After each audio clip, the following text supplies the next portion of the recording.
चलिए इसके अलावा आज की एक और बड़ी खबर देश हित में जिसको आपको जानना चाहिए। आतंकवाद के खिलाफ नए कश्मीर की क्रांति की तस्वीर आपको दिखाते हैं। जो भीड़ हम आपको दिखाने जा रहे हैं दरअसल आतंकवाद के खिलाफ कश्मीर की आवाम का यह आंदोलन है। ये तस्वीर जो है आतंक के खिलाफ आवाम की आवाज है।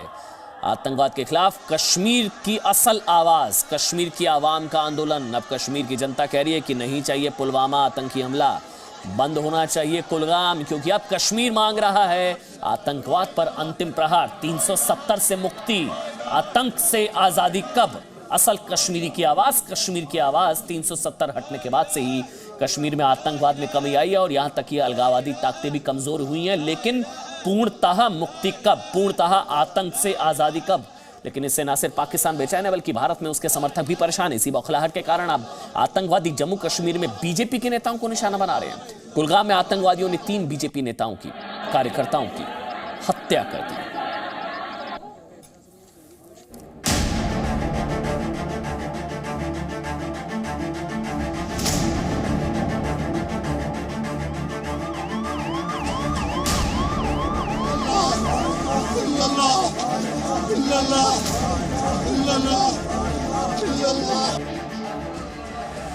कश्मीर में आतंक के रक्त चरित्र का खात्मा कब।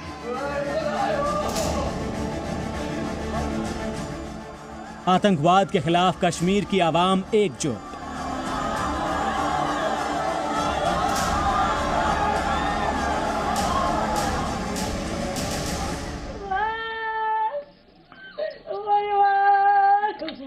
ये आंसू, ये चीखें जम्मू कश्मीर में आतंकवादियों की कायरता का सबसे बड़ा सबूत है।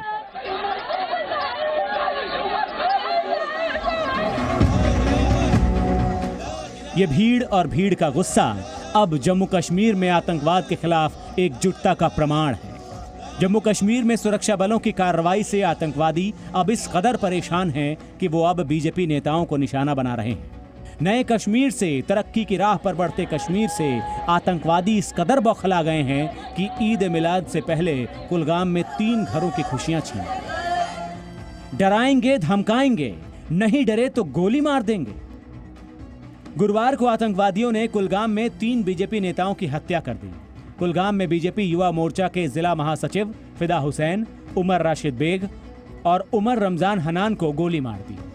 इस आतंकी हमले की जिम्मेदारी TRF यानी द रेजिस्टेंट फ्रंट नाम के आतंकी संगठन ने ली।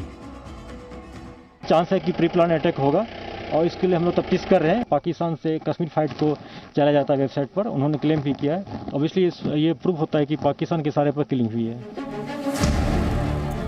आतंकी हमले में मारे गए बीजेपी नेताओं की अंतिम यात्रा में कुलगाम उमड़ पड़ा। सैकड़ों की संख्या में लोग जनाजे में शामिल हुए। याद कीजिए वो वक्त जब आतंकियों के जनाजे में भीड़ जुटती थी, लेकिन अब वो दौर खत्म हो चुका है। अब शहीदों और आतंक के शिकार लोगों की अंतिम यात्रा में कश्मीर के लोग एकजुट दिखते हैं। आतंकवाद के खिलाफ नए कश्मीर का अग्निपात। ये भीड़ दरअसल आतंकवाद के खिलाफ कश्मीर की एकजुटता की तस्वीर है। इस भीड़ का संकेत और संदेश अब आतंकवादियों को समझ लेना चाहिए कि उनके लिए अब घाटी के लोगों के न तो घर में और न ही दिल में जगह है। वहाँ के एक सीनियर मिनिस्टर कहता है कि हमने पुलवामा हमला किया। इससे ये चीज साबित होती है कि पाकिस्तान कश्मीर को बर्बाद करना चाहता है, लहूलुहान करना चाहता है, लेकिन वो इस अपने मंसूबों में कभी कामयाब नहीं होगा। हमें बहुत तकलीफ है। जिन लोगों ने भी ये जुल्म किया है वो बच नहीं सकते। कश्मीर की जनता अब आतंकवाद के खिलाफ है, लेकिन कुछ राजनेता अब भी आतंकवाद के मौन समर्थक बने हुए हैं। PDP अध्यक्ष महबूबा मुफ्ती ने ट्वीट किया, कुलगाम में 3 बीजेपी कार्यकर्ताओं की हत्या की खबर से दुखी हूँ। उनके परिवार के प्रति संवेदना है। भारत सरकार की नीतियों का नुकसान जम्मू कश्मीर की जनता को उठाना पड़ रहा है। महबूबा मुफ्ती के ट्वीट में कहीं भी आतंकवादी हमले का जिक्र नहीं था। महबूबा ने केंद्र सरकार को तो घेरा, लेकिन आतंकवादी संगठन और पाकिस्तान पर उन्होंने कुछ नहीं लिखा। कश्मीर की आवाम अब 90 के दशक वाला कश्मीर नहीं, 2020 का नया कश्मीर चाहती है। अब देखना होगा कि आतंकवाद पर आखिरी प्रहार के लिए सरकार क्या नीति अपनाती।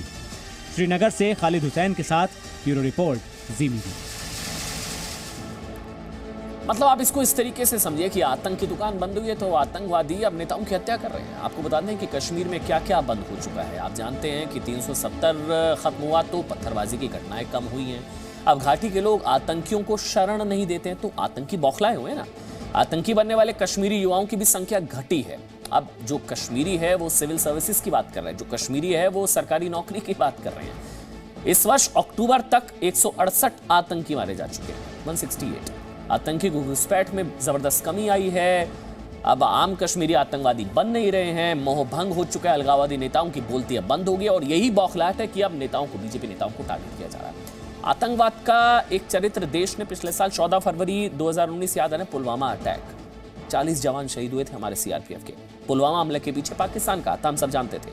पुलवामा हमले के समय विपक्ष ने अपनी सरकार पर सवाल खड़े करे थे और कटघरे में खड़ा किया था। राहुल गांधी ने एक ट्वीट किया था, आज भी याद है, उन्होंने कहा था पुलवामा अटैक के बाद कि पुलवामा हमले से हु बेनिफिटेड मोस्ट, किसको सबसे ज्यादा फायदा हुआ था। वो सवाल उठा रहे थे कि पुलवामा अटैक हुआ नहीं हुआ, किसने कराया, किसको फायदा हुआ था, उन्होंने सवाल पूछा था। कुछ नेताओं ने इस वक्त कहा था कि सरकार ने चुनावी फायदे के लिए अपने ही जवानों की जान ले ली थी। ये सबूत गैंग ये तक कह रहा था। अब जब पाकिस्तान ने पुलवामा हमले की साजिश कबूल कर ली है तो शहादत का अपमान करने वाला सबूत गैंग, हम लोग सवाल पूछ रहे हैं देश हित में। आपको नहीं लगता उन लोगों को आज देश से माफी मांगनी चाहिए?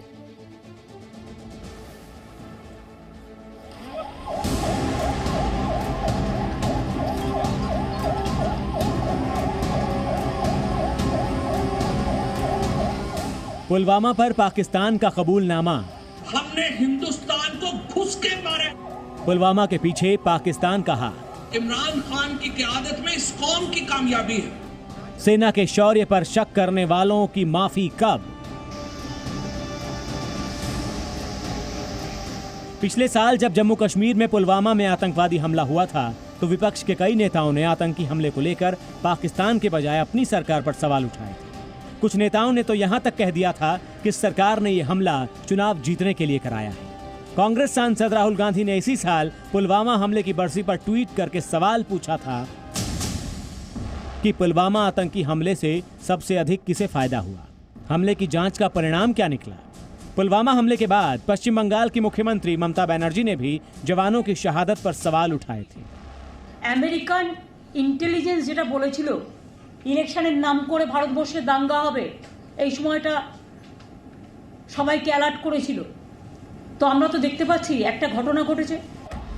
नेताओं के सवालों का जवाब और पुलवामा हमले का सच पाकिस्तान ने 18 महीने बाद कबूला, जब पाकिस्तान के ही मंत्री ने मान लिया कि पुलवामा हमला पाकिस्तान सरकार की साजिश थी। हमने हिंदुस्तान को घुस के मारा है जनाब स्पीकर वहां पे। और पुलवामा में जो कामयाबी है वो इमरान खान की क़यादत में इस कौम की कामयाबी है।